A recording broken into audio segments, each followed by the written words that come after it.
It was the winter of 1909, and I had been stationed at the St. George Island Lighthouse, Alaska. A lonely, desolate rock in the middle of the Bering Sea, surrounded by the harshest winds and waters I'd ever known. But there was a kind of peace in the isolation, at least at first. The endless waves crashing against the cliffs, the howling wind, the simple life of keeping the light burning. Frank, my partner, had already been at the lighthouse for nearly a year when I arrived. I couldn't have asked for better company. He was the kind of man who could make even the coldest, most miserable day feel lighter. Frank was always cracking jokes, telling wild stories from his days as a sailor, and filling the room with laughter. He had a way of talking that made time pass quickly, even when the weather kept us locked inside for days. He'd talk about places he'd been: Havana, Charleston, New Orleans, painting such vivid pictures of warmth and color that I'd almost forget where we were. "Do you know," Frank said one evening as we were cleaning the lantern, "back in New Orleans, there's this cafe where the owner swears his place is haunted by a pirate. Swear to God. Says the ghost is guarding treasure buried somewhere in the floorboards. I didn't see any treasure when I visited, but I did hear some odd noises." I laughed, shaking my head. "You've got a story for every place, don't you?" "Gotta keep things interesting, don't I?" "Out here, with just you and me, these stories are all we've got," he said, clapping me on the back. For months, life was good. We'd take turns tending to the light, checking the weather reports, and doing our best to keep the salt and damp at bay. We'd talk late into the night, swapping stories over bad coffee and hard biscuits. Frank's laughter echoed through the lighthouse, and for a while, I didn't mind the isolation. It began subtly. I first noticed it during one of the routine checks on the light. Frank, who normally never stopped talking, was quiet. He'd stand at the base of the tower, staring out at the sea, not saying a word. At first, I thought he was just tired. Life on the island wasn't easy. "You all right, Frank?" I asked one day, noticing his unusually quiet demeanor. "Oh, yeah, I'm fine," he said, snapping out of his daze with a grin. "Just thinking, you know. The sea does that to a man sometimes." I nodded, but something about his tone didn't sit right. Frank never struck me as the type to brood over anything. A week later, he began complaining about strange noises. "It's like there's something moving around at night. You hear it?" he asked one morning, a puzzled look on his face. "I haven't heard anything," I replied. "Maybe it's just the wind." But Frank insisted and said, "No, it's more than that. There's a rhythm to it, like footsteps. Like someone's walking around up in the tower. We're supposed to be the only ones here." I dismissed it at first. We were isolated, and isolation can play tricks on the mind. But Frank, always so confident, always so full of life, started to seem genuinely worried. His cheerful demeanor faded, replaced by something else: anxiety. One night, after a particularly rough storm, I woke to the sound of someone moving around the lighthouse. The wind was howling, as it often did, but underneath that, I could hear footsteps coming from the tower. I got up and found Frank sitting in the kitchen, his eyes wide, hands gripping a mug of cold coffee. "You heard it too, didn't you?" he whispered. I nodded, feeling a knot of fear tighten in my gut. Maybe it's just the old place settling, the storm. But Frank wasn't convinced. His hands trembled as he set the mug down. "No, it's not the storm. I know what I heard. Someone's up there," he insisted. We both grabbed lanterns and climbed the stairs to the tower. Every creak and groan of the old wood set my nerves on edge. Frank led the way, his usual swagger gone, replaced by cautious steps. We reached the top, and there was nothing. The room was empty, just as it should be. The light rotated slowly, casting long, sweeping shadows across the walls. "I told you," I said, trying to keep my voice steady. "There's no one here." Frank didn't respond right away. He just stood there, staring at the light. Then, after what felt like an eternity, he whispered, "We need to keep the light burning. They're watching." I didn't know what he meant, and frankly, I didn't want to ask. Over the next few days, Frank's behavior grew stranger. He muttered to himself, his cheerful stories replaced by fragmented, paranoid ramblings. He barely slept, pacing the halls at all hours, always checking the light, as if he expected it to go out any minute. "I saw them," he said one night, his eyes bloodshot and wide. "Out there, on the rocks. They're waiting." I tried to calm him down, telling him it was just his imagination, the isolation playing tricks on him. But he wouldn't listen. He was convinced something was coming for us. It all came to a head one stormy night. The wind was howling, and the rain lashed against the windows. Frank was pacing again, mumbling under his breath. I was in the kitchen, trying to get some rest when I heard a crash from the tower. I rushed upstairs and found Frank standing by the lantern, his face twisted in a mix of fear and rage. "We have to stop them," he screamed, grabbing a crowbar from the maintenance closet. "Frank, what are you doing?" I shouted, trying to calm him down. "They're coming," he shouted, swinging the crowbar wildly. I barely had time to dodge before he came at me again, his eyes wild with terror. There was no reasoning with him. I grabbed a wrench from the floor and, with a heavy heart, defended myself. We struggled, and in the chaos, I managed to knock the crowbar from his hands. He fell to the floor, panting, his eyes still darting around as if he could see something I couldn't. "Frank?" I said, breathless. "There's no one here." But he didn't answer. He just lay there, staring up at the light, his body shaking, whispering over and over, "Keep the light burning. Keep the light burning." 2 days later, the supply ship arrived. I was alone by then. They found me standing by the lantern, exhausted, trying to keep the light going through the storm. Frank was taken away, raving about the things he'd seen on the rocks. I left Street George Island after that, but sometimes late at night when I close my eyes, I can still hear Frank's voice echoing in my mind. His laughter, his stories, and then that final, frantic whisper, "Keep the light burning."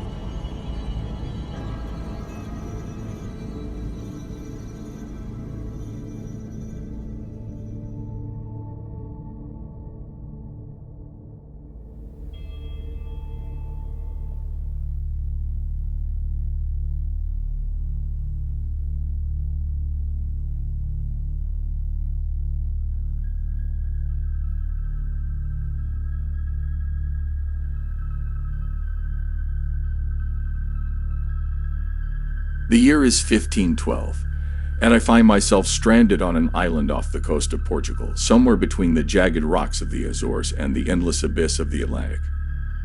They call this place Ilha da Perdição, the Isle of Perdition, a name that feels all too fitting as the days stretch into weeks and the weeks into madness. The king himself entrusted me with this duty, to man the new lighthouse, the Ilha da Perdição, and guide our ships away from this cursed reef. I was honored then. How foolish I was. The storms, they come like clockwork here, relentless, pounding the stones and shaking the tower. Yet it's not the wind or the sea that troubles me. No, it's something else, something I can't explain. Damn it, I wasn't a man prone to superstition, but out here alone for months, I feel things, see things. It started small, barely noticeable at first. On the 5th night after the last supply ship left, I woke to the sound of knocking. Tap, tap, tap. At first, I thought it was the wind against the window or maybe a loose shutter, but it came again and again. Always 3 taps, always the same rhythm. I searched the tower, top to bottom, expecting some bird caught against the beams or an animal seeking shelter. But there was nothing. Nonsense, I told myself. The wind or the tide or something rational. But as the days dragged on, sleep became harder to find. Each night, the knocking returned. It seemed to echo through the stone walls, reverberating in my chest until I could no longer tell if it was real or just the pounding of my heart. 2 weeks later, I was cleaning the lantern room, maintaining the oil, when I noticed something out of place. One of the brass instruments used to gauge the wind and weather had been moved. I knew for certain where I'd left it, on the northern windowsill. Now it sat on the floor near the stairwell. It hadn't fallen. It was placed deliberately, almost mockingly. Who? Who could have done it? There is no one here but me. No one but me. My thoughts raced. Had someone slipped onto the island? Perhaps a deserter from one of the ships. Or worse, something more sinister. The only vessel to visit is the supply ship, and that only once a month, always in the day.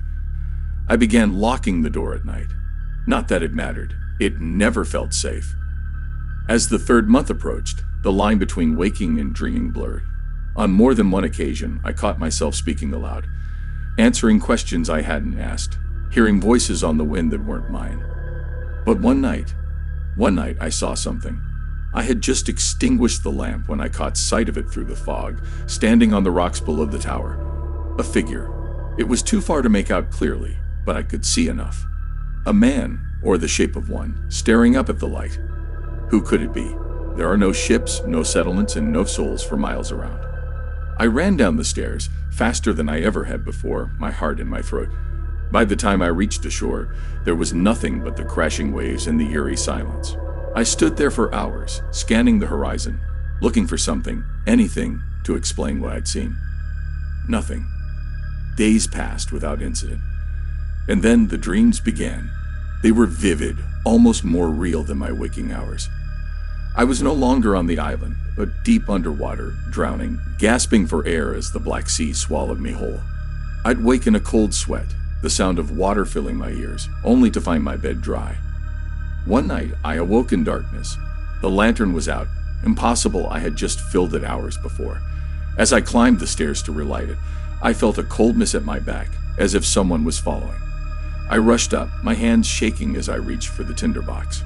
When I turned, there was no one, only the silence, the awful, suffocating silence. But here's the part I can't explain. The light had gone out without any reason. No wind, no malfunction. It just died. The supply ship arrived the next morning. I told them nothing. What could I say? That I was losing my mind? That I thought I was being haunted? They would have removed me from my post, and despite everything, I wasn't ready to abandon the lighthouse. Not yet. But something changed after that day. I began to doubt even my own memories. Did I truly see that figure on the rocks? Had the lantern truly gone out, or was it all some cruel trick of my mind? And then it happened. I found a journal tucked beneath the floorboards, not mine. It was old, the pages brittle and yellowed. I recognized the handwriting immediately. Carlos, the lighthouse keeper before me. His words. They mirrored mine. He too had seen the figure. He too had heard the knocking, but his account stopped abruptly mid-sentence. No explanation, no resolution. And now, as I sit here, reading those final incomplete words, I wonder, am I next?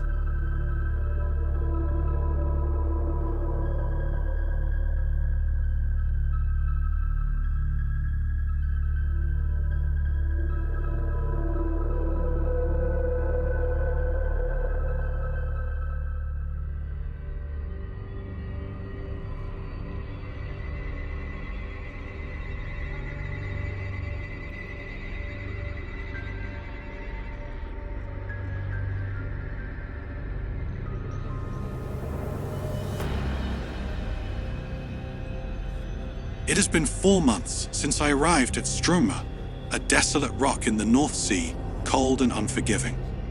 I thought I was prepared for the isolation.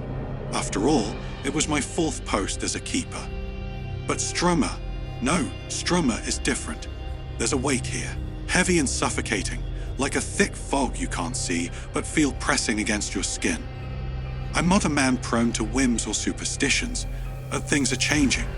Or maybe it's me changing. There are 2 of us always. The board insists on it. Isolation can crack a man's mind, they say.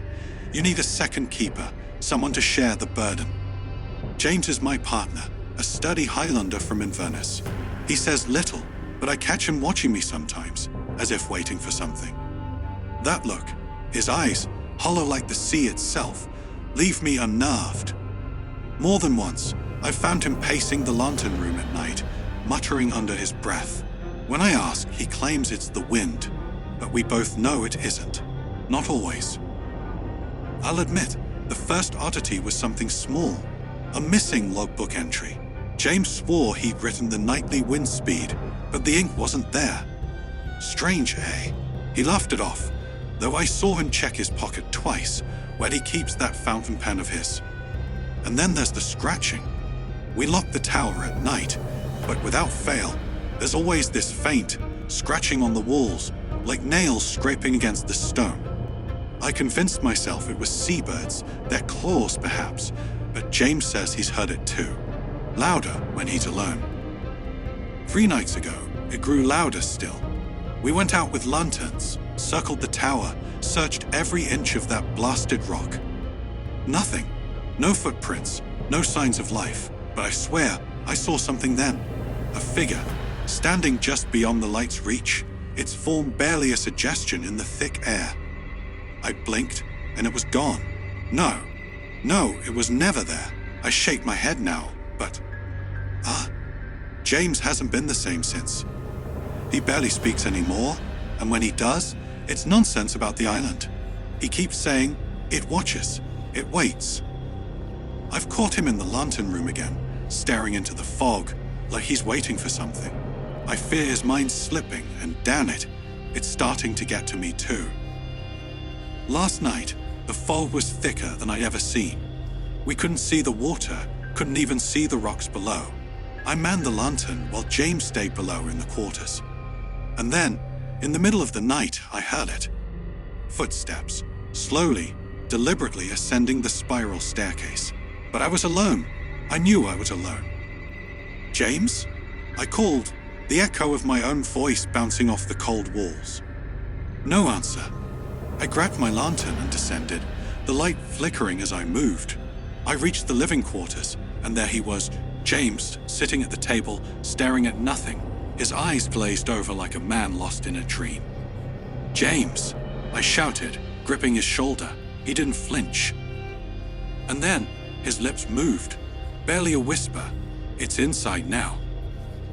The lantern flickered, and for a second, just a second, I thought I saw something standing behind him.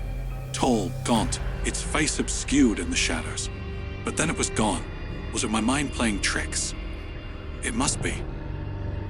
I retreated to my room, bolting the door behind me. But sleep never came. How could it? I heard the scratching again. This time, it wasn't outside. It was in the walls. Today, James is gone. His coat and boots are still here, but no sign of him. He wouldn't leave. He wouldn't. I've searched the island, called his name till my throat felt raw, but nothing. The fog is thick again tonight. I can barely see my hand in front of my face. I thought I saw his silhouette down by the rocks, but when I approached, there was nothing. Just the waves crashing violently against the shore. I tell myself he'll come back. He has to come back. But now, as I sit alone in the tower, I hear it again. Footsteps. Slow, deliberate, moving up the staircase, just as they did last night. My heart races, sweat beads on my forehead. I hold my lantern, hand trembling, and wait. Maybe it's James finally returning. But deep down, I know it's not. And now I hear it, scratching at the door. The wind is howling outside, but this sound is deliberate, purposeful. It's getting closer, closer. I stand. There's nowhere to go but up to the lantern room. I climb step by step, each one heavier than the last. The scratching follows me. I can feel it, right behind me. I reach the top, lock the door. My breath is shallow, panicked. The light of the lantern flickers, casting twisted shadows across the walls. I tell myself it's just the fog, just the wind, but the scratching is at the door now, relentless. And then, silence. I stand frozen. My heart pounds in my chest and I wait. A faint whisper. It's inside now,